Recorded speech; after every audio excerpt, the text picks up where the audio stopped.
So ఇది travel blog part 3 అండి. Part 1, 2 ఎవరైనా చూస్తుండకపోతే ఛానల్లో ఉన్నాయి, ఒకసారి చెక్ చేయండి అవి కూడా. సో ఈరోజు మాది సర్ప సంస్కార పూజ ఉందండి. దీనికంటే ముందుగా మనం చేయాల్సింది, పూజ ఉన్న ముందు రోజే మనం అక్కడ గుడి పక్కనే ఉన్న సేవా కౌంటర్ దగ్గర మనం బుక్ చేసుకున్న పూజ టికెట్ ఇది వెరిఫికేషన్ చేయించుకోవాలి. దానిపైన వాళ్ళు టోకెన్ నెంబర్ రాస్తారు. ఆ టోకెన్ నెంబర్ ప్రకారంగా మనకి పూజ అనేది జరపబడుతుంది. సో ఆ టోకెన్ నెంబర్ రాయించిన తర్వాత ఆ రోజుతో మనకి టికెట్ వెరిఫికేషన్ అయిపోతుంది. నెక్స్ట్ డే మార్నింగ్ మనం 8 or 8:30 వరకు మనం అక్కడ ఉండాలండి యాగశాల దగ్గర. సో 8:30కి కరెక్ట్గా స్టార్ట్ అవుతుంది. యాగశాలకి వెళ్ళే కంటే ముందే మనం ఖచ్చితంగా కుమారధార నదిలో స్నానం చేసుకోవాలండి. మేము వెళ్ళిన రోజు చాలా వర్షం పడడం వల్ల మేము అక్కడే ఉన్న ఆది సుబ్రహ్మణ్య గుడి దగ్గర కుమారధార నది ఆల్రెడీ అక్కడ ఉంటుందండి. మేము ఒక తెలిసిన పంతులు గారి దగ్గర అడిగితే సేమ్ వాటర్ అమ్మ అన్నారని ఆది సుబ్రహ్మణ్య గుడి దగ్గర ఉన్న కుమారధార నదిలోనే కాలు చేతుల మొహం కడుక్కొని నెత్తి మీద 3 సార్లు స్నానం అని చెప్పి నీళ్లు జల్లుకున్నాము. అది అయిపోయిన తర్వాత అక్కడి నుంచి మేము యాగశాలకు రీచ్ అయిపోయాము. సో మాది పూజ 8:30కి స్టార్ట్ అని చెప్పాను కదా, మేము దానికంటే ముందే వెళ్ళడం వల్ల అక్కడ కొన్ని పిక్స్ అనేది తీసుకున్నామండి. సో ఇక్కడ ఇంకోటి ఏంటంటే, మీరు ఖచ్చితంగా బుక్ చేసుకున్న టికెట్ అనేది ప్రింట్అవుట్ తీసుకోండి. ఎందుకంటే దానిపైన మీకు టోకెన్ నెంబర్ రాస్తారు. మీరు ఫోన్లో ఉంది కదా మేనేజ్ చేయొచ్చు అనుకోకండి. ఖచ్చితంగా ఒక ప్రింట్అవుట్ అయితే తీసుకోండి మీరు. దానికి తోడుగా మీరు ఏదైతే అక్కడ ప్రూఫ్ ఇస్తారో, అంటే ఓటర్ ఐడి కానీ ఏదైతే మీరు అక్కడ ప్రూఫ్ సబ్మిట్ చేస్తారో దానికి కూడా ఒక జిరాక్స్ ఇచ్చుకోండి సేఫ్ సైడ్కి. సో ఇక్కడ మీకు టోకెన్ నెంబర్ ఇచ్చారు కదండి, యాగశాలకు వెళ్ళిన తర్వాత ఆ టోకెన్ నెంబర్ దగ్గర కూర్చోండి. మనకంటూ ఎవరినైతే పంతుల్ని ఇస్తారో ఆ పంతులు ఆ టోకెన్ నెంబర్ దగ్గరకు వచ్చి కూర్చొని పూజ అనేది స్టార్ట్ చేస్తారు. అండ్ ఇంకోటి, ఇష్టూ మన ఫ్యామిలీతోటి సంకల్పం అనేది చేపిస్తారండి.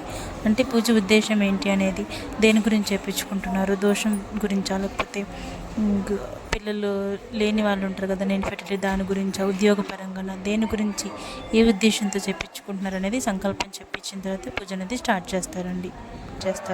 అండ్ ఇంకోటి, ఈ పూజ ఎవరెవరు చేయించుకోవాలి అని అంటే, మన ఫ్యామిలీ పరంగా కానీ, లేకపోతే మనకి ఏదైనా జాతక పరంగా కానీ, లేక నాగదోషం, సర్పదోషం, నాగదేవుడికి సంబంధించి ఏదైతే మనకి దోషాలు ఉంటాయో వాటికి పరిహారంగా ఈ పూజ అనేది చేయించుకుంటారు. ఇంకొకటి ఏంటంటే, ఈ పూజ కంప్లీట్ అయిన వెంటనే డైరెక్ట్గా మనం మన రూమ్కి వెళ్ళిపోయి ఆ వేసుకున్న బట్టల మీదనే నెత్తి మీద నుంచి ఖచ్చితంగా నీళ్ళు అనేది స్నానం చేసేయాలండి. ఆ స్నానం చేసిన తర్వాత అప్పుడు మళ్ళీ ఫ్రెష్ అప్ అయ్యి మనం డైరెక్ట్గా లంచ్కి అయితే వెళ్ళిపోవచ్చు. అది కూడా ఈ మన సర్ప సంస్కార పూజ చేయించుకుంటాం కదండి, దానికి సంబంధించింది ఫుడ్ అనేది సపరేట్ ఉంటుందండి వాళ్ళకి. సో యాగశాల వెనకాలే మనకి ఫుడ్ అయితే అవైలబుల్ ఉంటుంది. అక్కడికి వెళ్ళి మీరు ఏదైతే టికెట్ చూపిస్తారో దాన్ని బట్టి మీకు అలో చేస్తారు లోపలికి. సో ఈ పూజ చేయించుకునే వాళ్ళైతే అది మనకి ఉల్లిపాయ, ఎల్లుల్లిపాయ అనేది తినకూడదు, ఎక్కువ మసాలా ఫుడ్ కూడా తినకూడదు. సో అక్కడ ఫుడ్ అనేది సపరేట్గా ఉంటుంది. ఫుడ్ అయిపోయిన తర్వాత మీరు రూమ్కి వెళ్ళి కొంచెం సేపు ఫ్రెష్ అప్ అయ్యి రెస్ట్ తీసుకోవచ్చు. సో మళ్ళీ ఆ రోజు మనం ఏ గుడికి వెళ్ళకూడదు, ఏ దర్శనం చేసుకోకూడదు. తర్వాత ఒక 5 to 6 ఆ టైంకి వెళ్ళి ఆది సుబ్రహ్మణ్య స్వామి గుడి దగ్గర బయటనే, లోపల దర్శనం చేసుకోకుండా 3 సార్లు గుడి చుట్టూ ప్రదక్షిణ చేయండి. అది కంప్లీట్ అయిన తర్వాత మెయిన్ సుబ్రహ్మణ్య స్వామి గుడికి వెళ్ళి అక్కడ గుడి లోపల దర్శనానికి వెళ్ళకుండా బయటనే మనకి ప్రదక్షిణాలు చేయడానికి ఉంటుందండి ప్లేసు. అక్కడ ఒక 6 ప్రదక్షిణాలు చేయండి. 6 ప్రదక్షిణాలు చేసిన తర్వాత మళ్ళీ మీ యొక్క టికెట్ పైననే మీకు ఫుడ్ అనేది సేమ్ యాగశాల వెనకాల ఏదైతే మీకు చూపించాను ఇందాక బిల్డింగ్, అక్కడే టిఫిన్ పెడతారండి. ఉప్మా అండ్ మీకు టీ, కాఫీ ఇస్తారు. అటుకులతోటి హౌలక్కి అనే ఐటమ్ ఉంటుంది. సో ఇదైతే స్పెషల్గా ఫుడ్ మనకి అవైలబుల్ ఉంటుందండి. అక్కడ ఫుడ్ తిన్న తర్వాత, టిఫిన్ తిన్న తర్వాత, సో ఫస్ట్ డే లేట్ అయింది కదా పూజ అని చెప్పి సెకండ్ డే ఒక 5-10 నిమిషాలు లేట్ వెళ్దాం అనుకోకండి. ఫస్ట్ డే అంటే అందరు సంకల్పం తీసుకోవాలి, ఉద్దేశం తెలుసుకోవాలి కాబట్టి ఫస్ట్ డే ఒక అరగంట అలా లేట్ అయింది. కానీ సెకండ్ డే మాత్రం ఖచ్చితంగా ఆన్ టైం 5:30కి స్టార్ట్ అవుతుంది పూజ.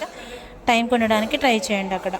సో దీని తర్వాత డే 2 పూజ గురించి కూడా నేను వీడియో అప్లోడ్ చేస్తానండి, అది కూడా ఒకసారి చెక్ చేయండి.